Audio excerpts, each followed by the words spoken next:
கர்த்தருடைய பரிசுத்த நாமத்திற்கு சோத்திரம் உண்டாவதாக. தலை தாழ்த்தி ஜெபிப்போம். எங்களை நேசிக்கிற எங்கள் அன்பின் தகப்பனே, இந்த வேலைக்காக நன்றியோடு உம்மை துதிக்கிறோம் அப்பா. பேசுகிறவர்கள் நீங்கள் அல்ல, பிதாவின் ஆவியானவரே உங்களிலிருந்து பேசுகிறார் என்று சொல்லியிருக்கிறீர். நீர் பேசும், நாங்கள் கேட்கிறோம். இயேசுவின் இன்ப நாமத்தில் கெஞ்சி மன்றாடுகிறோம் பரம தகப்பனே, ஆமீன். இன்றைக்கு நான் எடுத்துக்கொண்ட தலைப்பு, ஜெபத்திற்கு பதில் கிடைக்க நாம் என்ன செய்ய வேண்டும். ஜெபம் பண்ணுகிறோம், அதற்கு பதில் கிடைக்கணும்னா நாம் என்ன செய்ய வேண்டும்? முதலாவது, கேளுங்கள். மத்தேயு 7:7 என்ன சொல்லப்பட்டிருக்கு? கேளுங்கள், அப்பொழுது உங்களுக்கு கொடுக்கப்படும். 8வது வசனம், கேட்கிறவன் எவனும் பெற்றுக்கொள்கிறான். அதனால் ஆண்டவர்கிட்ட நம்ம கேட்டோம்னா அவர் நமக்கு என்ன செய்வார்? நம்ம கேட்கிற எல்லாவற்றையும் நாம் பெற்றுக்கொள்ளலாம் என்று விசுவாசிக்கணும். அப்போ பதில் கிடைக்க வேண்டுமானால் நாம் என்ன செய்ய வேண்டும் என்பதை தியானிப்போம். ஒரு சின்ன சம்பவத்தை நான் குறிப்பிடுகிறேன். ஒரு பெரிய பிரமுகர், பெரும் பணக்காரர், இவங்கெல்லாம் ஒரு பெரிய ஹோட்டலுக்கு போவாங்க. 5 ஸ்டார் ஹோட்டல்னு வச்சுக்கிட்டோமே, அந்த மாதிரி ஹோட்டலுக்கு போவாங்க. அந்த ஹோட்டலுக்கு ஒரு பிச்சைக்கார வேடத்தில் ஒருவனும் வந்திருந்தான். அவனை யாவரும் ஏளனமாக நினைத்து எந்த அவன் அது வேணும் இது வேணும் கேட்டாலும் அவனை விரட்டுறாங்க. அப்போ அங்கு ஒரு பணிப்பெண் இருக்கிறாள். அவள் என்ன செய்கிறா? அந்த மனுஷனை உட்கார வைத்து அவன் விரும்பிய சிறந்த உணவுகளை கொடுத்து சாப்பிட வைத்தாள். அப்பொழுது அந்த ஹோட்டலின் மேலாளர் என்ன செய்தால் அவளை திட்டி வேலையை விட்டு போகும்படி விரட்டினான். அப்போ அவள் என்ன சொன்னான்னா, நான் பொறுமையாக காத்திருந்தாள். அவன் சாப்பிட்டுட்டு போகட்டும், அதுக்கப்புறம் நான் போயிடுறேன் அப்படின்னு சொல்கிறான். அது வரைக்கும் அவன் பொறுமையாய் காத்திருந்தாள். அந்த பிச்சைக்கார தோற்றத்தில் இருந்த மனிதர் தான் சாப்பிட்ட தட்டின் கீழ் ஒரு தாளை வைத்துவிட்டு போனான். அந்த தாளை பார்த்தபோது அதில் அந்த ஆளுடைய மொபைல் எண்ணும் கையெழுத்தும் இருந்தது. அதுக்கப்புறம் ஒரு வார்த்தை இருந்தது. அதில், நான் தான் இந்த ஹோட்டலின் உரிமையாளர். உன்னை மேலாளர் தள்ளினாலும் நான் உன்னை மேலாளராக மாற்றுகிறேன். நீ பணிப்பெண்ணாக இருக்கில்ல, என்னதாக மாறு, மேலாளராக நீ மாறு. இந்த மேலாளரை நான் தள்ளிவிடுகிறேன் என்று அதில் சொல்லப்பட்டிருந்தது. அதை பார்த்த உடனே எல்லாருக்கும் ரொம்ப பயமாயிற்று. அதனால் நம்ம யாரையும், ஆண்டவர் சொல்லியிருக்கல, அந்நியர்களை உபசரிக்க நாடுங்கள். அதனால் யாரையும் நம்ம என்ன செய்யக்கூடாது? அற்பமாக எண்ணக்கூடாது, இல்லையா? இதிலிருந்து நாம் அறிந்து கொள்வது என்னதென்றால், யாரையும் அற்பமாக எண்ணக்கூடாது. ஏழைகளாக இருந்தாலும் அவர்களுக்கு உதவி செய்கிறவர்களாக நாம் இருக்க வேண்டும். அடுத்தது, தாழ்மை உள்ளவர்களுக்கு கர்த்தர் கிருபை அளிக்கிறார். அதனால் தாழ்மையாக நம்ம கர்த்தரிடத்தில் நம்மை ஒப்பு கொடுக்கும் பொழுது அவர் நம்முடைய ஜெபங்களுக்கு என்ன செய்வார்? பதில் கொடுப்பார். முதலாவது கேளுங்கள், 2வது தாழ்மையாய் ஜெபிக்க வேண்டும். 2 பேர் ஜெபம் பண்ண ஆலயத்திற்கு போனார்கள். ஒருத்தன் பரிசேயன், அடுத்தவன் பாவிய ஆயக்காரன். இவன் என்ன செய்கிறான்? உள்ளே வராமல் வெளியே வாசல் நின்று சத்தம் போட்டு தலையை வானத்துக்கு நேராக ஏறெடுக்க கூட பயந்து அவன் என்ன சொல்கிறான்? ஆண்டவரே, பாவியாகிய என்மேல் கிருபையாய் இறங்கும் சொல்லி கத்துறான். உடனே ஆண்டவர் என்ன சொல்கிறாரு? அதே நேரத்தில் பரிசேயன் நினச்சிட, நான் அவனை போல இல்லை, நான் அது செய்கிறேன் இது செய்கிறேன்னு சொல்லி அவன் ஜெபத்தில் சொல்லிக்கிட்டு இருக்கான். அப்போ ஆண்டவர் என்ன சொல்கிறாரா? இவனே நான் நீதிமானாக மாறுகிறான். அப்போ தாழ்மை உள்ளவர்களுக்கு கர்த்தர் எப்போவுமே என்ன செய்வார்? கிருபை அளிக்கிறார். ஜெபத்திற்கு பதில் வர தடையான காரியங்கள். ஜெபத்திற்கு சில சமயம் பதிலே வராது. ஏன்னா அதுக்கு காரணம் என்னன்னு பார்த்தோம்னா, முதலாவது காரணம் சங்கீதம் 66:18, என் இருதயத்தில் அக்கிரம சிந்தை கொண்டிருந்தேனானால் ஆண்டவர் எனக்கு செவி கொடார். இருதயத்தில் என்ன சிந்தை இருக்கக்கூடாது? அக்கிரம சிந்தை இருக்கக்கூடாது. அக்கிரம சிந்தை இருந்தால் கர்த்தர் நம்முடைய ஜெபத்தை என்ன செய்ய மாட்டார்? கேட்க மாட்டார். இந்த ஆயக்காரனை போல தேவாலயத்திற்கு போய் நம்ம என்ன செய்யணும்? நம்மை தாழ்த்தி தான் ஜெபிக்கணும். அதை விட்டுட்டு பரிசேயனை போல நம்ம ஜெபித்தோன்னா கர்த்தர் ஒரு பொழுதும் நம்முடைய ஜெபத்திற்கு என்ன செய்ய மாட்டார்? பதிலளிக்கவே மாட்டார். தேவ சித்தம் ஒன்று நிறைவேற நாம் ஜெபிக்க வேண்டும். நம்முடைய சித்தம்தான் நிறைவேறணும்னு ஜெபிக்கக்கூடாது. தேவ சித்தம்தான் நிறைவேறணும். ஆண்டவரே சொல்கிறார்ல, என்னுடைய விருப்பம் என்னது? இது என்னை விட்டு போகக்கூடுமானால் போகட்டும்னு சொல்லிட்டு, ஆயினும் என்னுடைய சித்தத்தின்படி இல்லை, உம்முடைய சித்தத்தின்படியே ஆக கடவுதுன்னு இயேசுவானவரே சொல்கிறார். அப்போ நம்ம எப்படி ஜெபிக்கணும்? ஆண்டவரே உம்முடைய சித்தத்தின்படி எனக்கு இந்த காரியத்தை செய்யும் அப்படின்னு சொல்லி நம்ம கேட்கணும். அப்போது ஆண்டவர் என்ன செய்வார்? நம்ம கேட்கிறதை நமக்கு தருகிற தேவனாக இருக்கிறார். இப்போ சாலமோன் ராஜா சொப்பனத்தில், அவன் ராஜாவான உடனே ஆண்டவர் சொப்பனத்தில் அவங்கிட்ட போய் 1 ராஜாக்கள் 3ஆம் அதிகாரத்தில் 5வது வசனம், கர்த்தர் சாலமோனுக்கு ராத்திரியிலே சொப்பனத்திலே தரிசனமாகி, நீ விரும்புகிறதை என்னிடத்தில் கேள் என்று தேவன் சொன்னார். உடனே அவன் என்ன சொல்கிறான்? 9வது வசனம், உமது ஜனத்தை நியாயம் விசாரிக்கவும் நன்மை தீமை என்னதென்று வகையறுக்கவும் அடியேனுக்கு ஞானமுள்ள இருதயத்தை தந்தருளும். ஏராளமாயிருக்கிற இந்த உமது ஜனங்களை நியாயம் விசாரிக்க யாராலே ஆகும் என்றார். 10வது வசனம், இந்த காரியத்தை கேட்டது ஆண்டவருடைய பார்வைக்கு உகந்த விண்ணப்பமாக இருந்தது. தேவ சித்தத்தின்படி அவன் கேட்கும்போது அது கர்த்தருடைய பார்வைக்கு எப்படி இருக்குது? உகந்ததாக இருக்கிறது. அதனால் நம்ம ஜெபிக்கும்போது தேவ சித்தத்தின்படி நடக்கணும்னு கேட்கணும். அப்படி நம்மை தாழ்த்தி நம்ம ஜெபிக்கும்போது கர்த்தர் சாலமோனுக்கு அவனுடைய ஜபத்தை கேட்டு அவர் என்ன செய்தார்? அவனுக்கு ஞானமும் உணர்வும் உள்ள இருதயத்தை உனக்கு தந்தேன், இதுவுமன்றி நீ கேளாத ஐஸ்வர்யத்தையும். 13வது வசனம், 1 ராஜாக்கள் 3:13, நீ கேளாத ஐஸ்வர்யத்தையும் மகிமையும் உனக்கு தந்தேன், உன் நாட்களில் இருக்கிற ராஜாக்களில் ஒருவனும் உனக்கு சரியானவன் இருப்பது. ஒருத்தங்கூட உனக்கு சமமாக இருக்க மாட்டான். அந்த அளவுக்கு கர்த்தர் அவனை ஐஸ்வர்யத்தினாலும் தேவ மகிமையினாலும் அவனை நிரப்பினார். அதனால் தேவ சித்தம் ஒன்றே நிறைவேறும்படி ஜெபிக்க வேண்டும். 3வது, உபவாசத்தோடு ஜெபிக்க வேண்டும். நம்முடைய காரியங்கள் சக்ஸஸ்ஃபுல்லாக ஆகணும்னா நமக்கு எது தேவை? உபவாசம். ஏசாயா 58:7, பசி உள்ளவனுக்கு உன் ஆகாரத்தை பகிர்ந்து கொடுக்கிறதும் சிறுமையானவர்களை வீட்டிலே சேர்த்து கொள்கிறதும் வஸ்திரமில்லாதவருக்கு வஸ்திரம் கொடுக்கிறதும் உன் மாம்சமானவனுக்கு உன்னை ஒழிக்காமல் இருக்கிறதும் அல்லவோ எனக்கு உகந்த உபவாசம். 3 காரியம் சொல்லியிருக்காரு. ஆகாரத்தை பகிர்ந்து கொடுக்கணும், சிறுமையானவர்களை நம்ம வீட்டில் சேர்த்து கொள்ளணுமா, வஸ்திரம் இல்லாதவனுக்கு ஆகாரத்தை கொடுக்கணும், மாம்சமானவனுக்கு உன்னை ஒழிக்காமல் இருக்கிறது அல்லவோ எனக்கு உகந்த உபவாசம். ஹஸ்பண்ட் அண்ட் ஒய்ஃப் சண்டைப்பட்டுக்கிட்டே இருந்து உபவாசம் இருக்கக்கூடாது. அதான் அங்கே கொடுக்கப்பட்டிருக்கு. பசியுள்ளவனுக்கு ஆகாரத்தை பகிர்ந்து கொடுக்கிறோம், சிறுமையானவர்களை வீட்டிலே சேர்த்து கொள்ள வேண்டும், வஸ்திரம் இல்லாதவனுக்கு வஸ்திரம் கொடுக்கிறதும் ஏசாயா 58:7 சொல்லப்பட்டிருக்கு. அடுத்தாப்புல நம்ம உபவாசத்தோடு ஜெபிக்கும் போது ஒருமனப்பட்டு ஜெபிக்க வேண்டும். அப்போ தான் கர்த்தர் வெற்றியை நமக்கு கட்டளையிடுவார். 2 நாளாகவும் 20வது அதிகாரத்தில் யூதேயா தேசத்தை சுற்றி மோவா புத்திரர், அம்மோன் புத்திரர், இவங்க எல்லாரும் கிழக்கத்தியார், சேயீர் மலை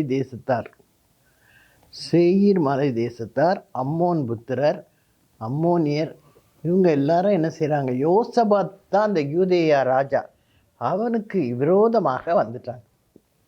அப்போது இவன் என்ன சொல்கிறான்?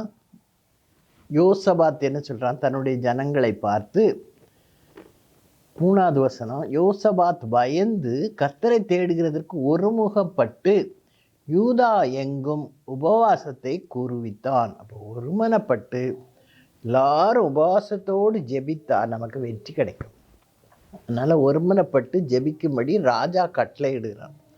உடனே எல்லாரும் என்ன செய்கிறாங்க? ஒருமனப்பட்டு தேவ சமூகத்துக்கு வந்திருக்கிறாங்க. அவங்க அப்படி ஜெபிக்கும்போது யோசபாத் எப்படி ஆண்டவர்கிட்ட ஜெபித்தான்னா 12வது வசனம், இந்த ஏராளமான கூட்டத்திற்கு முன்பாக நிற்க எங்களுக்கு பலனில்லை, நாங்கள் செய்ய வேண்டியது இன்னதென்று எங்களுக்கு தெரியவில்லை, ஆகையால் எங்கள் கண்கள் உம்மையே நோக்கி கொண்டிருக்கிறது என்றார். உடனே ஆண்டவர் சொல்லுகிறாரு, ஒரு லேவியன் மூலமாக ஆண்டவர் பேசுகிறார். கேளுங்கள், நீங்கள் அந்த ஏராளமான கூட்டத்திற்கு பயப்படாமலும் கலங்காமலும் இருங்கள் என்று கர்த்தர் உங்களுக்கு சொல்லுகிறார். இந்த யுத்தம் உங்களுடையது அல்ல, தேவனுடையது. நாளைக்கு நீங்கள் அவர்களுக்கு விரோதமாய் போங்கள் அப்படின்னு சொல்கிறாரு. அப்புறம் என்ன சொல்கிறாருன்னா, எல்லாரும் புறப்பட்டு போங்க, கர்த்தர் உங்களோட இருக்கிறார், நீங்கள் ஒன்றும் செய்ய வேண்டாம், தரித்து நின்று கர்த்தர் உங்களுக்கு செய்யும் ரட்சிப்பை பாருங்கள், பயப்படாமலும் கலங்காமலும் இருங்கள், நாளைக்கு அவர்களுக்கு எதிராக புறப்படுங்கள், கர்த்தர் உங்களோடே இருக்கிறார் என்றான். 17வது வசனம். யுத்தம் யாருடையதான்? கர்த்தருடையது. நீங்கள் ஒன்றும் பயப்பட வேண்டாம், அதனால் தைரியமாக இருங்க அப்படின்னு சொல்லி அந்த லேவியின் மூலமாக ஆண்டவர் மக்களோடு கூட பேசுகிறார். அதனால் அடுத்த நாள் என்ன செய்கிறாங்க, அந்த போர் வீரர்கள் எல்லாரும் போருக்கு ரெடியாகி வந்து நிற்கிறாங்க. அப்படி அவங்க நிற்கும்போது இந்த ராஜா என்ன செய்கிறாரு, அந்த போர் படைக்கு முன்பாக இஸ்ரவேலின் தேவனாகிய கர்த்தரை மகா சத்தத்தோடே கெம்பீரமாய் துதித்தார்கள். அவங்க என்ன செய்கிறாங்களாம், சத்தமாக துதிக்கிறாங்க. அவங்க எல்லாரும் அந்த சேனைக்கு முன்பாக நின்று என்ன சொல்லுகிறாங்கன்னு பாருங்கள். இப்போ அது 21வது வசனம். அவன் ஜனத்தோடே ஆலோசனை பண்ணி பரிசுத்தமுள்ள மகத்துவத்தை துதிக்கவும் ஆயுதம் அணிந்தவர்களுக்கு முன்பாக நடந்து போய் கர்த்தரை துதியுங்கள், அவர் கிருபை என்றும் உள்ளதென்று கர்த்தரை பாடவும் பாடகரை நிறுத்தினான். அந்த சேனைக்கு முன்பாக யாரை நிறுத்தினா? 21வது வசனத்தில் கொடுக்கப்பட்டிருக்கு. பாடகரை நிறுத்தினார். அவர்கள் எப்படி பாடினாங்க? கர்த்தர் நல்லவர், அவர் கிருபை என்றும் உள்ளது, கர்த்தரை துதியுங்கள், அவர் கிருபை என்றும் உள்ளதென்று கர்த்தரை பாடவும் பாடகரை நிறுத்தினார். அவங்க பாட தொடங்கின உடனே இவங்க என்ன செஞ்சாங்க, ஒருவருக்கொருவர், இப்போ 3 மக்கள் இருக்கிறாங்க போருக்கு, இருந்துக்கிட்டு இருக்காங்க யூதாவுக்கு விரோதமாக. அவங்க 3 பேரும் ஒருத்தருக்கு ஒருத்தர் என்ன செய்கிறார்கள், விரோதமாய் எழும்ப பண்ணினதினால் அவர்களே ஒருத்தரை வெட்டி மரித்து போனார்கள். இவங்க சண்டையே போடலை.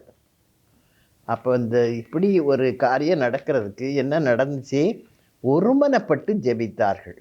அதனால் கர்த்தர், 2வது கர்த்தரை அவர்கள் துதித்தார்கள். ஒருமனப்பட்டு ஜெபித்து உபவாசத்தோடு ஜெபித்தார்கள், கர்த்தரை துதித்தார்கள்.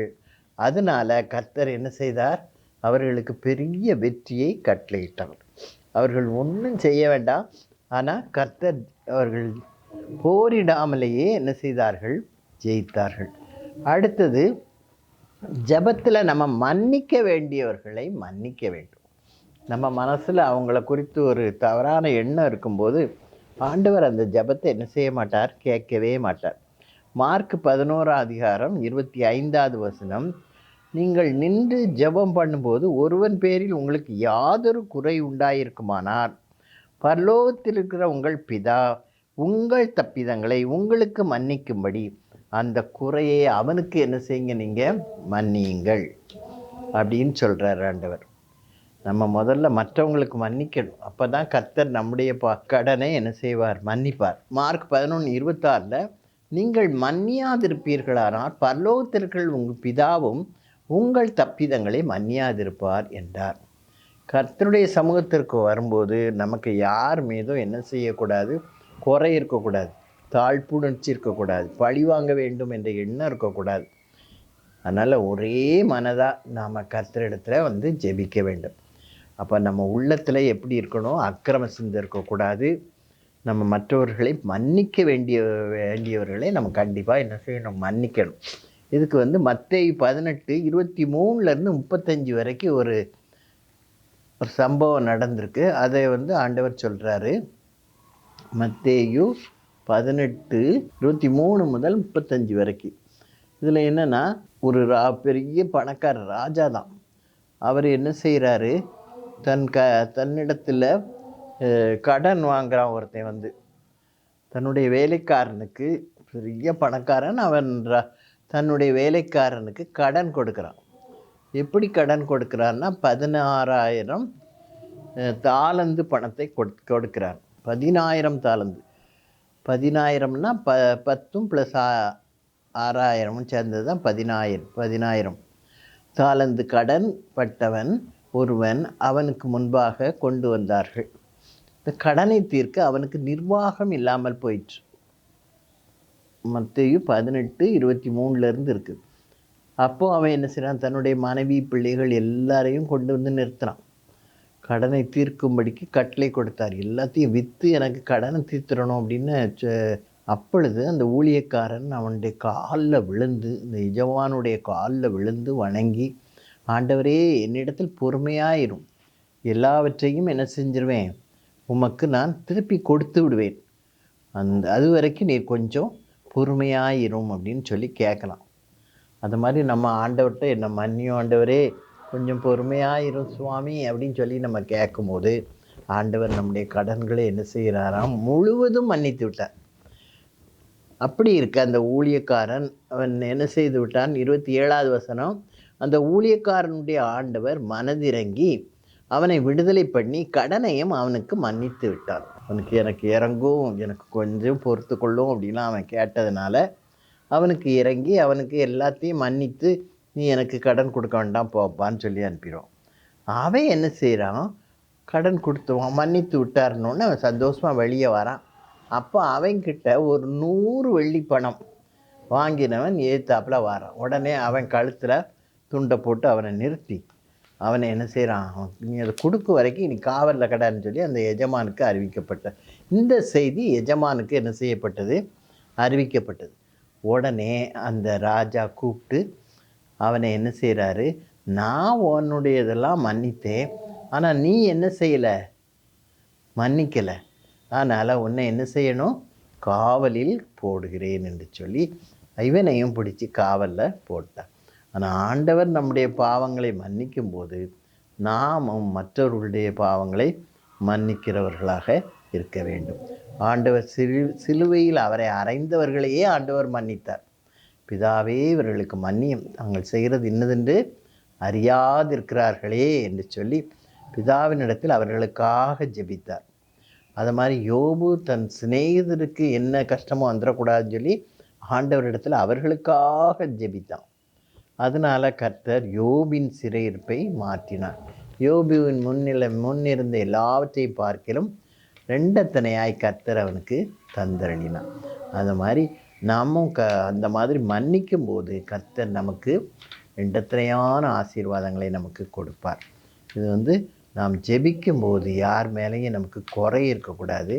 அவங்களுடைய குற்றங்களை நாம் மன்னிக்க வேண்டியவர்களுடைய குற்றங்களை என்ன செய்ய வேண்டும், மன்னிக்க வேண்டும்.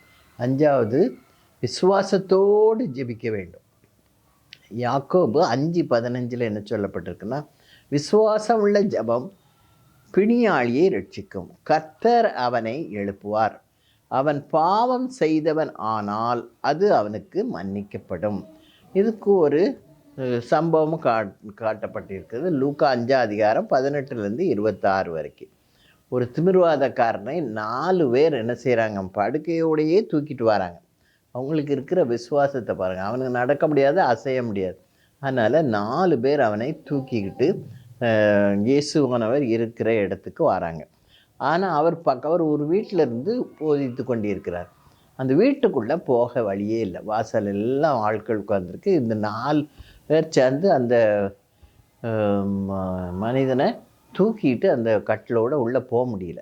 உடனே அவங்க என்ன செஞ்சாங்க, அந்த வீட்டின் மேற்கூரைக்கு போய் அங்கே அந்த மேற்கூரையை திறப்பாக்கி அது வழியாக அந்த கட்டிலோடு அந்த மனுஷனை என்ன செய்கிறாங்க, இயேசுவின் முன்னால் இறக்குகிறார்கள்.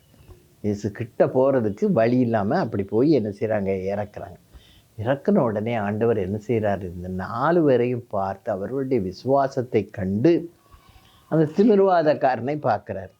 அவன் பாவத்தினால்தான் அந்த திமிர்வாதம் வந்திருக்குதுன்னு ஆண்டவர் அறிந்து அவன் பாவத்தை என்ன செய்கிறாரு, பாவங்கள் உனக்கு மன்னிக்கப்பட்டது, அவனே உன் படுக்கையை எடுத்துக்கொண்டு உன் வீட்டுக்கு போ என்று ஆண்டவர் சொல்கிறார்.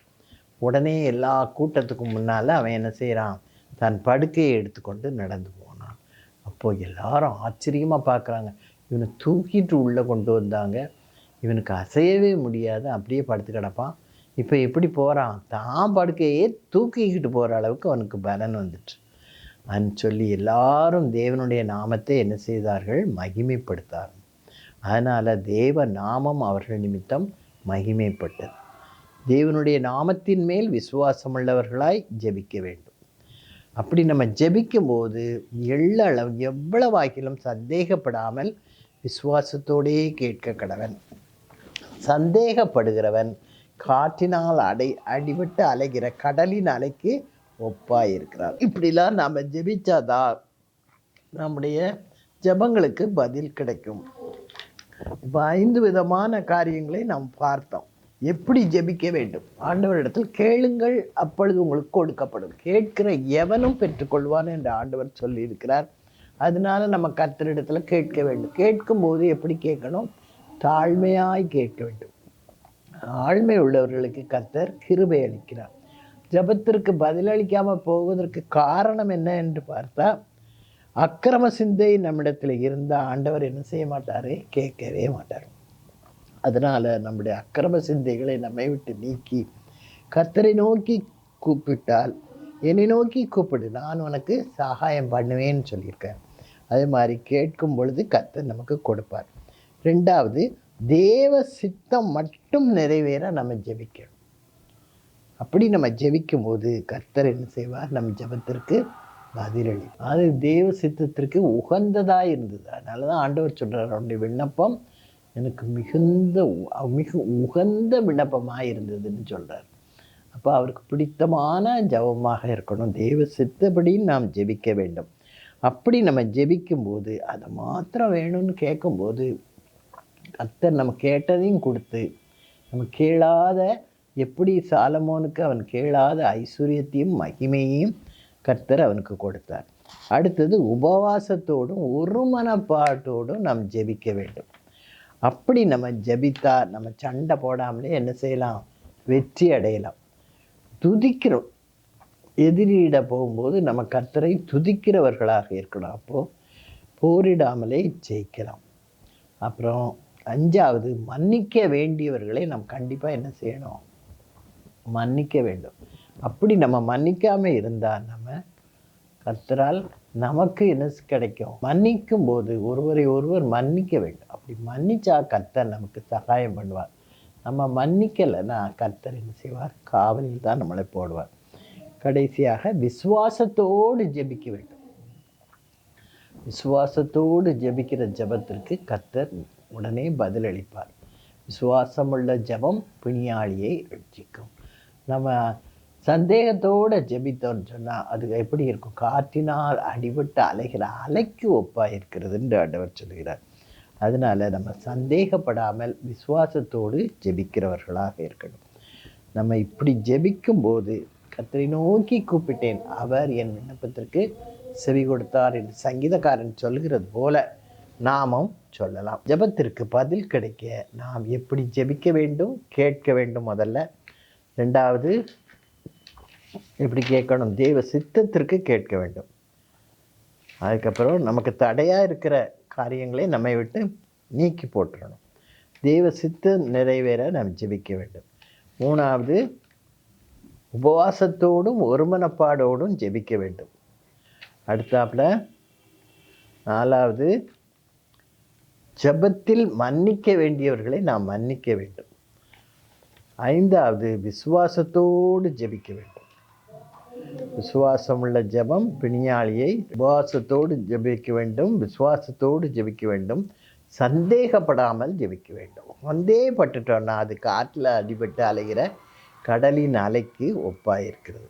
நாம் இப்படி ஜெபித்தால், கர்த்தரிடத்தில் ஒன்றை நான் கேட்டேன் அதையே நாடுவேன் என்று தாவீது சொல்கிற மாதிரி, நான் கர்த்தரை நோக்கி கூப்பிட்டேன், அவர் எனக்கு சகாயம் செய்தார் என்று சொல்லத்தக்கதாக நாம் அவரை நோக்கி கூப்பிடுவோம். கர்த்தர் நமக்கு உதவி செய்ய வல்லவராய் இருக்கிறார். தலை தாழ்த்தி ஜெபிப்போம். எங்களை நேசிக்கிற எங்கள் அன்பின் தகப்பனே, ஜெபத்திற்கு பதில் வர வேண்டுமானால் நாம் எப்படி ஜெபிக்க வேண்டும் என்பதை இன்றைக்கு நாங்கள் கற்றுக்கொண்டோம். அப்பா, உம்மை நோக்கி நாங்கள் கூப்பிட்டு ஜெபிக்க வேண்டும். கேளுங்கள், கேட்கிற எவனும் பெற்றுக்கொள்வான் என்று சொல்லியிருக்கிறீரப்பா. நீ கேட்கும் பொழுது அதை கொடுக்கிற தேவனாய் இருக்கிறீர் சுவாமி. அதற்காக மக்கள் நன்றி. ஆண்டவரே, எங்கள் உள்ளத்தில் அக்கிரம சிந்தை இராதபடி காத்துக்கொள்ளும். நாங்கள் தாழ்மையோடு உம்மிடத்தில் ஜெபிக்கும் பொழுது தாழ்மை உள்ளவர்களுக்கு கிருபை அளிக்கிறேன் என்று சொல்லியிருக்கிறீரப்பா. அப்படியே நீர் எங்களுக்கு கிருபை அளிக்கிற தேவனாய் இருக்கிறபடியால் நன்றியோடு உம்மை துதிக்கிறோம், உம்மை சோத்தரிக்கிறோம் அப்பா. இம்மட்டும் எங்களுக்கு உதவி செய்திருக்கிறீரப்பா. உம்முடைய சித்தத்தை அறிந்து நாங்கள் ஜெபிக்க எங்களுக்கு பலன் தாருமப்பா. எப்படி சாலமோன் உமக்கு உகந்த விண்ணப்பம் பண்ணினானோ, இந்த இஸ்ரவேல் ஜனங்களை நியாயம் தீர்ப்பதற்கு எனக்கு விசேஷ ஞானத்தை தாரும் என்று உம்மிடத்தில் கேட்ட பொழுது அவன் கேட்காத ஐஸ்வர்யத்தையும் தெய்வ மகிமையும் அவனுக்கு கொடுத்தீரப்பா. ஆண்டவரே, உம்மை நோக்கி நாங்கள் கூப்பிடுகிறோம். நீர் எங்களுக்கு தெய்வ சித்தத்தை வெளிப்படுத்தி அதன்படி எங்களுக்கு நிறைவேற்ற வல்லவராய் இருக்கிறீரப்பா.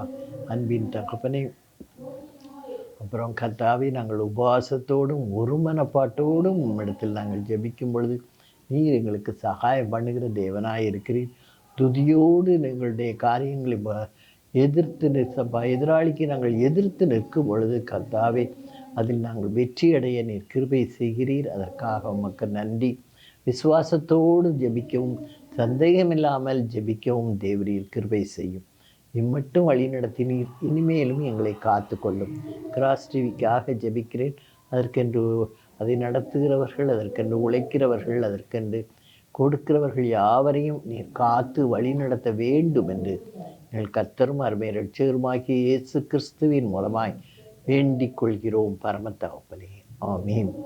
இதுவரைக்கும் ஜெபத்திற்கு பதில் கிடைக்க நாம் எப்படி ஜெபிக்க வேண்டும் என்று நாம் பார்த்தோம். தேவன் தாமே நம்மை ஆசீர்வதிப்பாராக. God bless you all.